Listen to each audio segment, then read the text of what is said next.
Hi guys, this is Mr. Corzine. I'm looking at your, this is your Chapter 9 quiz review on factoring. We're looking at the back page and trying to solve these last two word problems.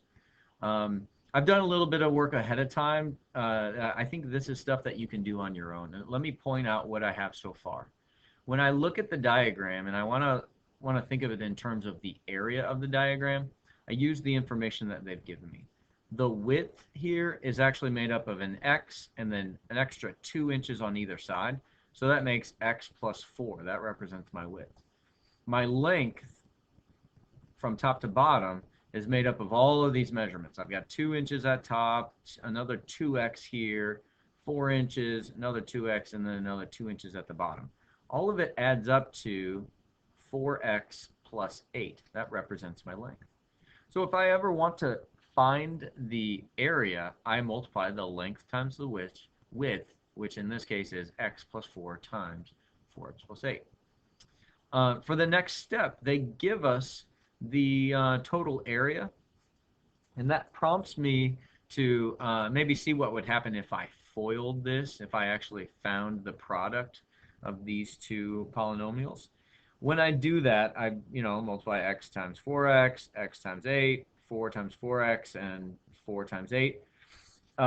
My final result should be 4x squared plus 24x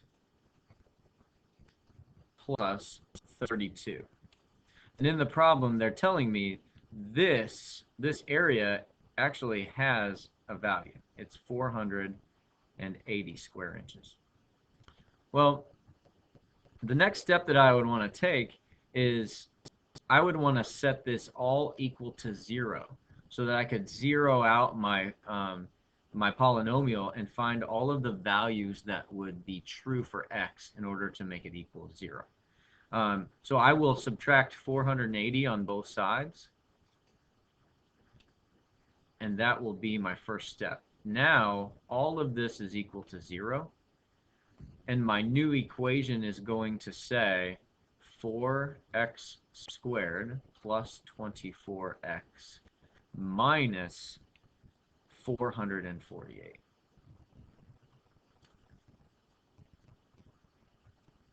Now here's where we need to do a little bit of work. I actually want to factor all of this. So I can factor out or divide out all of the common factors in here to make this a little bit more simple.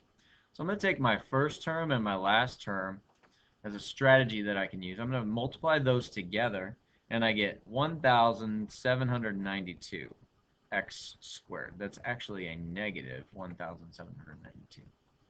And my job is to find out, I know it's a really big number, I need to find out which two factors will multiply together to make 1792, and then also when you combine them, they'll make a positive 24. Well, I know by looking at it that one of them's got to be negative and one of them's got to be positive.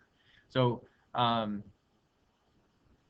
so I have to start brainstorming. Now, if I just as a way of trying to get acclimated here, if I do 1792 and I find the square root, that means what number times itself will make 1792?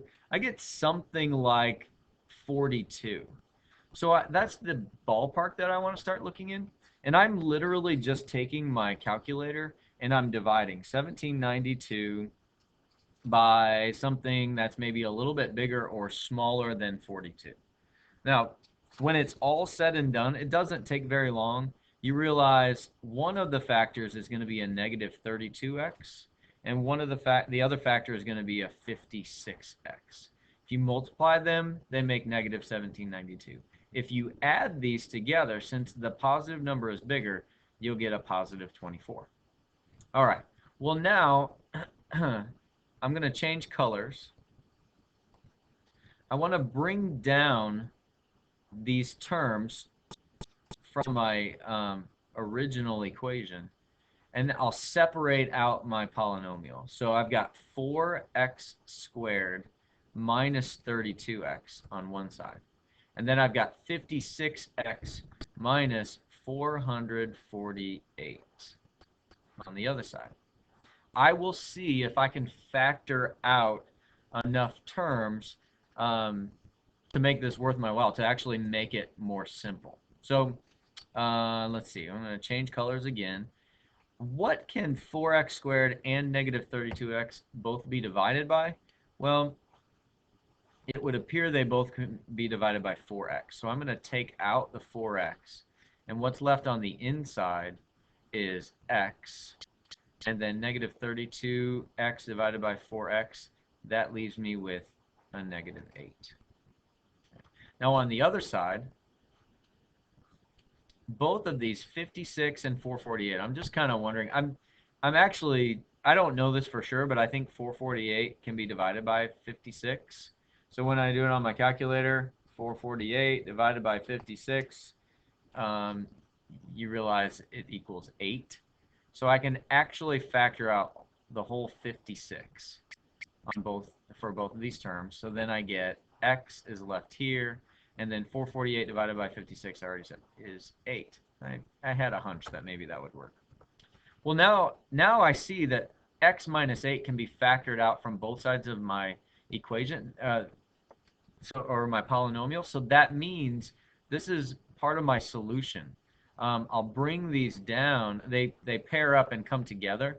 So I've got x minus 8. And then on the other side, let me see if I can scroll down here. X minus 8. And then I've got 4x and then a positive 56. So the other side is going to be 4x plus 56. Now don't forget, I have to multiply these together, and they should make 480. That's not a big issue. It's not too bad. If I were to FOIL this back, it would go all the way back to 4x squared plus 24x plus 32. That's what it would make. So now what I want to do is I want to zero these out. I want to see what I could put in for x in order to make all of this equal 0. I'm sorry, this was originally equal to 0 to 480. Now it's equal to 0. That's what I subtracted that out. So I can look at this right away and I can see, well, if x were to equal 8, then that would make all of this worth 0. And then whatever, it doesn't matter what the value was here, it would get multiplied times 0 and we would get 0. So that's one of my solutions. Over here, it's a little bit tougher. 4x plus 56 equals 0. I'm going to have to subtract 56 on both sides and get a negative 56. And that's 4x is equal to negative 56. I divide by 4. And the reason why I'm just kind of like cruising through this is because it turns out, 56 divided by 4 gives me 14, but it's a negative 14. And as a possible solution for my wall hanging, I just don't see that we're going to have a negative distance on this wall hanging.